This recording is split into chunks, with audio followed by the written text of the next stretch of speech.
Mark Skaar on the Skaar Card on 103.7 The Fox. Proud to welcome in my guest, David Shaw from Streetlight Circus. David, welcome.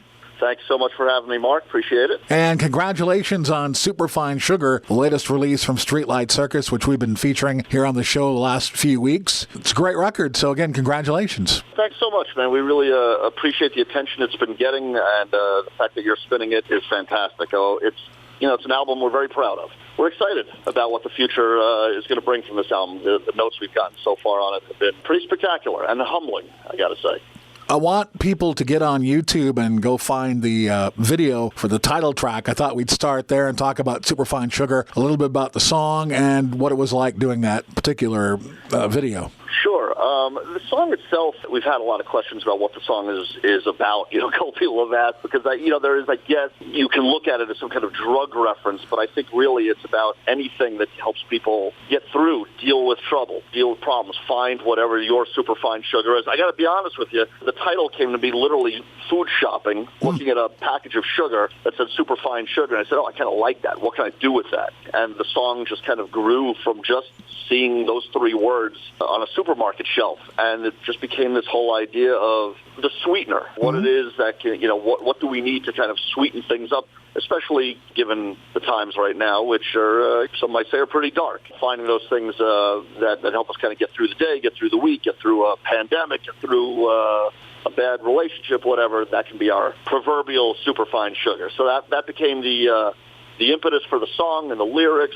Came up with this real hard-driving melody for it that the band seemed to really dig, and we decided to lead with the video for it also, which was a blast. We were grabbing a couple of our friends, shooting at a local auto mechanic shop here on Long Island, and the rest is history. We're real proud of what we came up with there. And again, the attention it's gotten so far has been fantastic. Talking with David Shaw from Streetlight Circus about Superfine Sugar, and I think the other thing that attracted me to your band is the amount of amazing guest stars you have on this record. It's pretty impeccable. Yeah, we were fortunate, and the band's been around long enough that we've been able to cultivate relationships with some pretty cool musical celebrities, I guess you could say, some of which we're closer to than others, but we maybe have opened for or have gotten to know personally. And I also think that because of, and I hate to say that there's anything good about the downtime from the pandemic, but what it did create is this space where artists were looking to work. And so being able to reach out to some of our friends in the business who may not have been touring or playing as much, who said, I'm available to be on your album or to record, and was kind of a blessing. So we were able to get Tony Harnell from TNT and Brian Forsyth of Kix. We've opened for Kix a million times. The guys from DAD out of Denmark, who I became friends with a bunch of years ago. I've been to Denmark to hang with them a few times. And who else do we have? Burton Aver of the Knack, which was a really special one for me, and John Auer of the Posies. I will quickly say that Burton Aver, the guitar player of the Knack, is for me personally is a big get, because the Knack and My Sharona and Get the Knack, that album, was my entryway into rock and roll. A lot of people, I didn't have older siblings who were getting me into Zeppelin and the Beatles and all of that. I discovered Get the Knack, and that started everything for me. So to come full circle and have become friends with Burton Aver and getting him on the record to play the guitar solos on Drive It Like I Stole It was a pretty big deal for me, and really exciting. God, he tore it up on that song. All the guest musicians did an amazing job.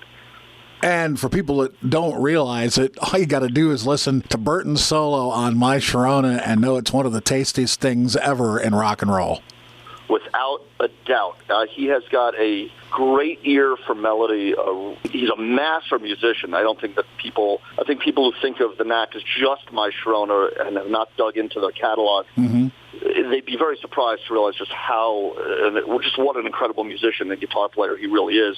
That solo alone does a lot to tell you, but even more so, even their other songs. And he's got a great power pop vibe that just fit that song on our album perfectly. And, we just started rolling that one out live, played it live the first time at our record release party. And it's funny watching my guitar player, George Janulis, the lead guitar player in our band, says, oh, man, now I got to try to figure out that solo. It's like being in a cover band. He's got to figure out Burton's solo to play it live, and I think he did a great job doing that. We played Drive It Like I Stole It, and we played Cherry Cola, too. Let's talk about that one. Cherry Cola is just a fun one. That was one of the first early ones, I should say, that I wrote for this album. I think one of the first reactions I got from George, I mentioned him a moment ago, my guitar player, was that he felt it had a vibe like the Cars a little bit. Because we're a hard rock band, but I'm also very influenced by power pop. I've mentioned the Knack and the Posies and the Cars.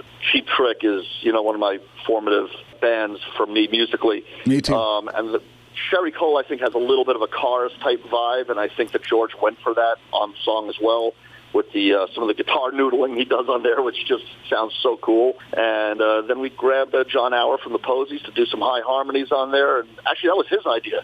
I'd given him a different song, which he recorded on, and he heard Cherry Cola and says, I want to record on that one, too. I have ideas for it. And he came back and did these great harmonies. And that one we've been doing live for a while. That seems to be a crowd favorite. I have to direct people, David, to Frosting on the Beater and Amazing Disgrace, two of the best power pop albums ever delivered. Absolutely. Absolutely. Frosting on the Beater, oh my God, both of those, Amazing Disgrace, just incredible albums top to bottom, every song. The Posies, I have often said, and, they came out in the middle of that 90s grunge scene. They were part of that Seattle sound, but they had a little more power pop vibe to them. And I've always said about John Auer and Ken Stringfellow, the two lead singers in that band, that they are like the 90s Simon and Garfunkel. Their harmonies together are chilling, the way they sing together against the incredible music that they write. So, yeah, getting John Auer on the album was another exciting coup for this band, Talking to David Shaw from Streetlight Circus, the album is called Superfine Sugar. Please tell me that you're going to do a video for This Means War. Oh, man, that would be cool. I do love that song. And, it's funny that you mentioned that, because as I've been listening back, now that the album's been out for a while, and I've been listening back to it, I'm growing to like that. I loved it from the beginning, but I'm loving it more and more every time I listen to it. It's becoming a little favorite of mine as well. Whether or not we're going to do a video for it, I don't know. I don't think that's the next one, but I appreciate your interest in that one, because I think that's a really special song on the record, and both lyrically and musically, I think we did some real good work on that one. I'm very proud of that song. Agreed. Very timely lyrically, and yep. You want to talk about hooks. Not that the other ones don't, but that one really has a special place, I think. Yeah, thanks. When I relay this, that you're saying this to the rest of the guys in the band, and they listen back and hear the interview, maybe it'll spur some conversation to consider that. So not that anybody's not considering it, but it's just not been one that we've talked about as a video or as a single. But yeah, I do see its potential. It's got a really good hook, and at the same time, you're right. It was my lyrics run the gamut from Drive It Like I Stole It, which is more of just an energetic pop rockin' tune, to something a little more introspective about the modern state of the world. And This Means War does that without taking sides, I think. I think that was the idea. It's just really kind of being able to zoom out and look at everything that's going on right now and sing about it in an oddly hooky way, I guess, Talking with David Shaw from Streetlight Circus, I'd be remiss if I didn't mention that there are a couple other records out there that you did previous to Superfine Sugar. Yes, our last album, and it's funny, some of our fans have referred to Superfine Sugar as our Chinese democracy. It took us so long to get this record out. We were so slow, way too slow getting this out. But before that, a bunch of years ago, we put out Needle Down, which I think really established this band, even though we got some great notice from our debut, which is a self-titled album. We have a 4-song EP out called the Snake Mountain Sessions. But Needle Down did a lot of good for us. The first single we put out from that album, Ghetto Blaster, is still our closer. And people love it. We still get a lot of attention for it, and people have really dug that tune. So yeah, Needle Down is a really good album. On both Needle Down and this new one, Superfine Sugar, we were able to grab Bob St. John to do the mixing and mastering, and he did just a fantastic job sonically with both of these records. And it's an exciting couple of records here. And I'm still, I know I hear a lot of artists talk about, they put an album out and then they critique it and they get bummed about it and they don't like it anymore once it's out there. They wish they did that and this, and there's always a little bit of that, but I'm very proud of these records. I think they sound good, and I'm really happy with the songs on them and the performances by the guys in this band. I think they all did a great job. Or you hear, this is the best thing we ever did. Well, right. After last time.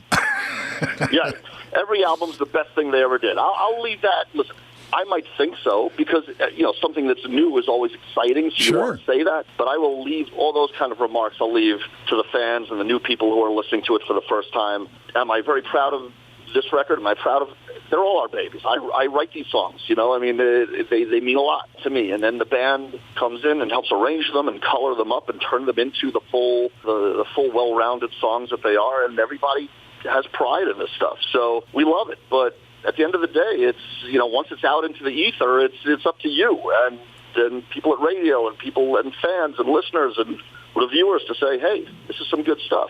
So far, so good on Superfine Sugar. I can't complain. David Shaw from Streetlight Circus is our guest. How about live? What's coming down the pike?